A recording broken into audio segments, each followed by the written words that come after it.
On my brother's wedding day, he treated me like a complete outsider. To make things worse, my greedy sister-in-law demanded that I give her $15,000 immediately to pay for her honeymoon. When I refused, my brother lost his temper. He grabbed my hair and slapped me hard across the face, yelling, "How dare you refuse my wife?" What hurt me even more was that my parents sided with them. Heartbroken and angry, I walked away, but I wasn't giving up. The very next day, I delivered a shocking surprise that turned everything upside down. My name is Lisa. If you're wondering where this story begins, it starts in Houston, Texas, in a house that was never truly mine, even though I lived there my entire life. It was a place of both laughter and cold indifference. My parents, Patrick and Olivia, loved their children, or rather, one of them more than the other. My older brother, Mark, was the golden child, their pride and joy, while I was merely an afterthought. Growing up, Mark could do no wrong in their eyes. He was the heir to our father's small but profitable construction company, the future of our family's name and legacy. My role, on the other hand, was clear. I was to marry, move out, and eventually become part of someone else's family. To my parents, daughters were temporary members of the household. I'll never forget the day Mark graduated from high school. My father presented him with the keys to a brand new car, grinning ear to ear. "This is for you, Mark," he said proudly, "because you've worked hard and you deserve it." When I graduated a year later, I received a card with a half-hearted, "We're proud of you," scribbled inside, and a vague promise to help with college someday.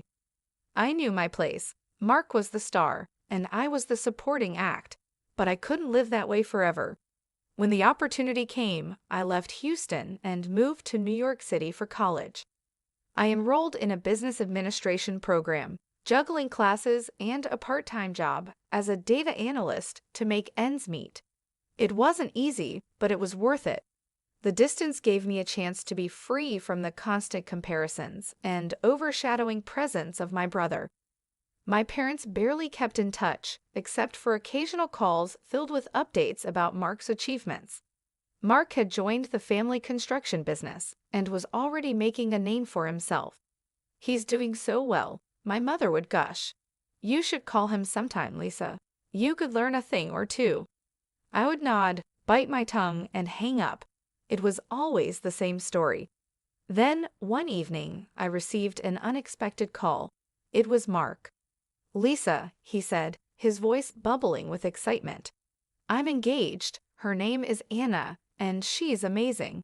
I can't wait for you to meet her." I was stunned. Mark rarely called me unless it was for something trivial. He and I weren't close, and I couldn't help but wonder why he wanted me involved now. Still, I congratulated him and promised to attend the wedding. When I met Anna, I immediately sensed something was off. She was beautiful and polished, the kind of woman who commanded attention without trying. But there was a coldness to her, a calculated way she carried herself. I couldn't shake the feeling that she cared more about Mark's money than him. Mark, however, was smitten, blind to anything but her charm. The wedding preparations were nothing short of extravagant. Anna's family contributed generously, but so did mine, especially my parents, who went above and beyond to impress their future daughter-in-law. I tried to stay out of it, knowing my input wasn't welcome. Every time I spoke, Anna would give me a dismissive smile as if to say, "Know your place." The wedding day arrived, and the venue was breathtaking. It was held at a grand hotel in Dallas, with towering floral arrangements, crystal chandeliers, and an air of luxury that screamed money. I kept to the background, as usual, trying not to draw attention to myself. As the wedding ceremony unfolded, I couldn't help but feel like an outsider. The guests were high society elites, dressed to the nines and exchanging pleasantries about the perfect match between Anna and Mark. I stayed in the back, clapping politely when needed and smiling when someone noticed me. After the vows and a lavish dinner, the reception began. Anna and Mark basked in the attention, dancing under the spotlight as their families fawned over them. I remained near the dessert table, hoping to get through the evening unnoticed. But fate had other plans. Anna approached me with her signature fake smile. "Lisa," she said sweetly, "I'm so glad you came. You've always been such a supportive sister." I narrowed my eyes slightly, knowing there was more to her words than just politeness. "Of course, Anna," I replied, keeping my tone neutral. Her expression turned sharper. "Mark and I were talking earlier, and we realized something. It's only fair that you contribute $15,000 to our honeymoon fund.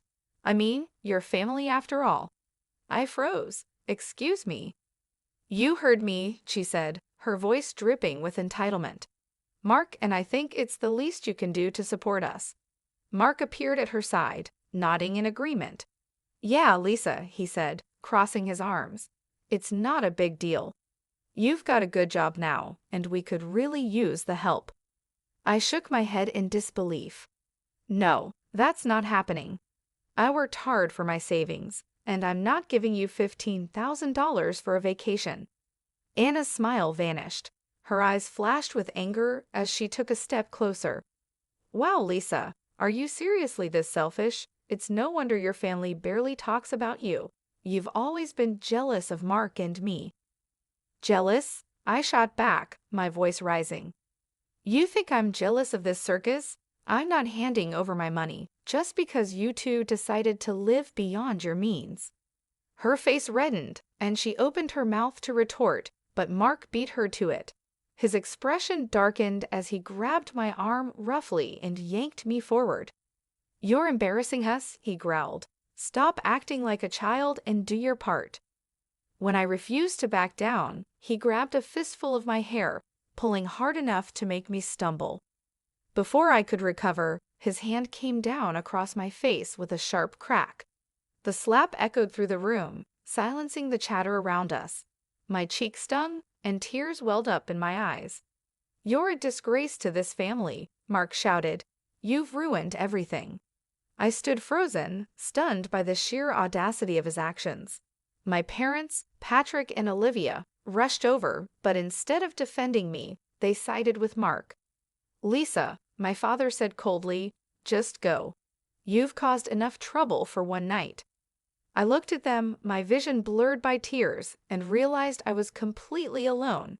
They weren't just condoning Mark's behavior, they were actively supporting it. Humiliated and betrayed, I left the venue. As I stepped outside into the cool night air, I felt my tears finally fall freely. My parents, my brother, even Anna, they had all made it clear I didn't belong. The slap wasn't just physical, it was a symbol of how little I meant to them. When I returned to my apartment in New York, the pain consumed me for days. I couldn't sleep, couldn't focus, and couldn't stop replaying the events of the wedding in my head. But as the pain lingered, it began to morph into something else: anger. I wasn't just hurt anymore, I was furious. I refused to let them treat me this way and walk away unscathed. If they thought I would quietly accept their behavior, they were wrong. I had always been the overlooked daughter, the one who never stood up for herself, but not anymore. It was time to fight back. With resolve burning in my chest, I reached out to my best friend, Julie, who had always been my rock through tough times.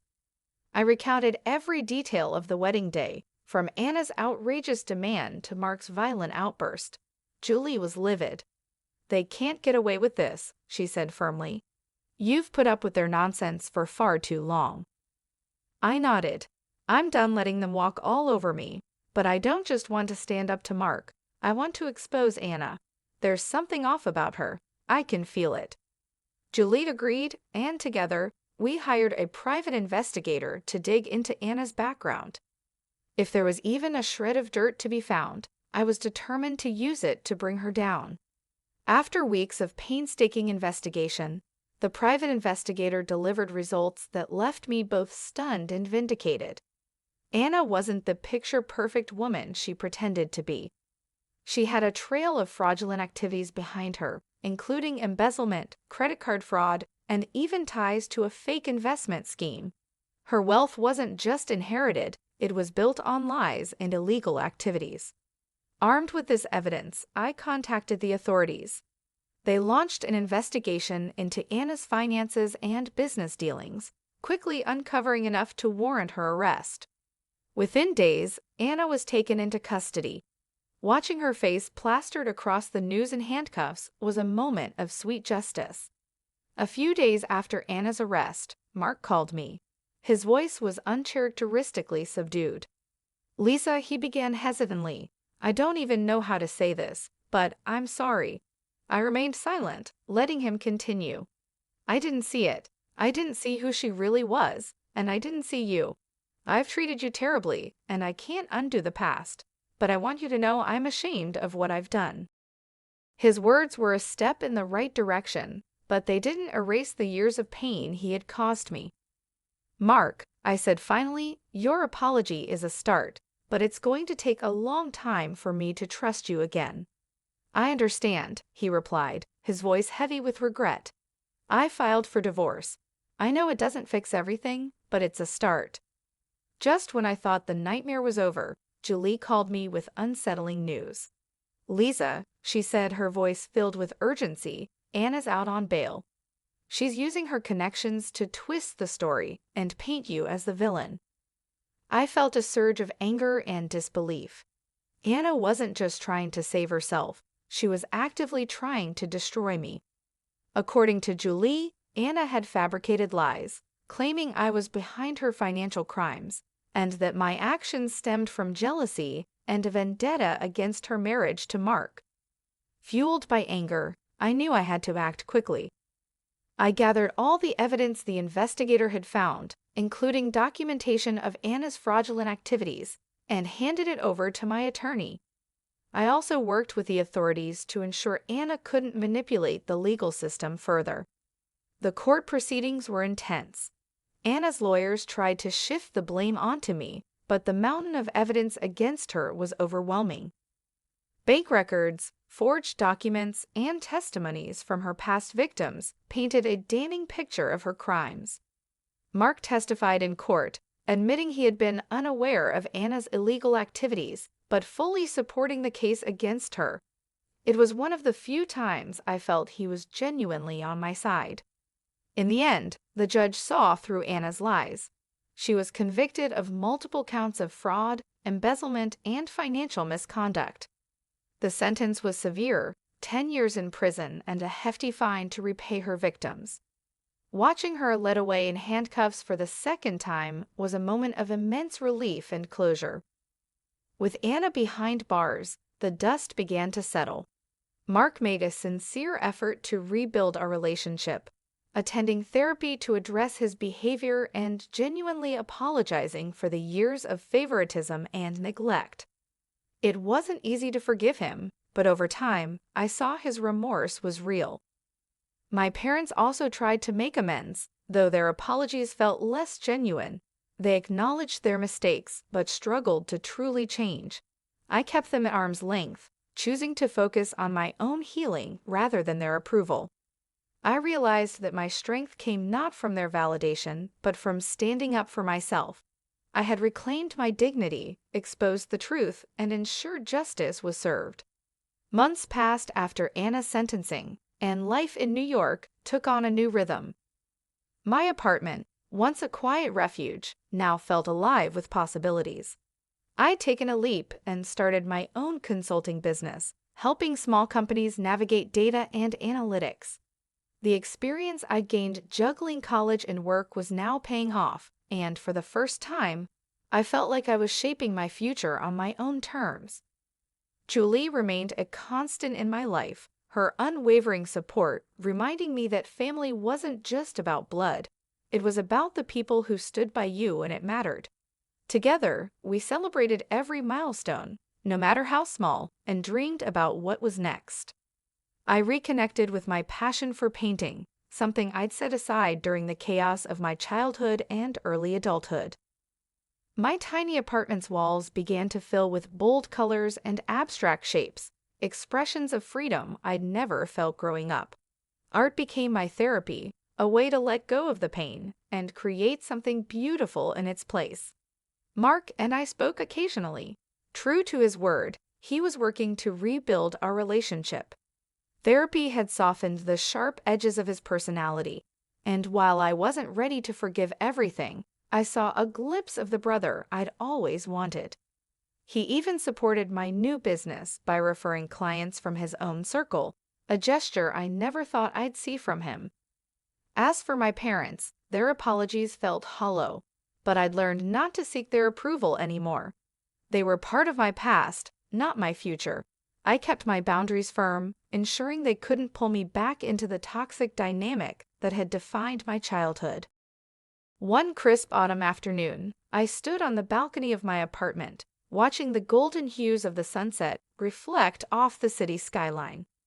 I thought about the Lisa who had left Houston, invisible and powerless, and the Lisa I had become. My life wasn't perfect, but it was mine. A life built on hard work, self-respect, and the courage to stand up for myself. I turned back to the living room, where a blank canvas waited on my easel. Picking up a brush, I dipped it into vibrant red paint and began to create. The past might have shaped me, but it didn't define me. I was free to write my own story, one bold stroke at a time. Thank you so much for watching. If you enjoyed this story, don't forget to give it a big thumbs up and share your thoughts in the comments below. I'd love to hear what you think. And if you haven't already, make sure to subscribe to the channel and turn on the notification bell so you never miss out on more amazing stories like this one. Your support means everything to me, and I can't wait to share more with you. Thanks again, and I'll see you in the next video.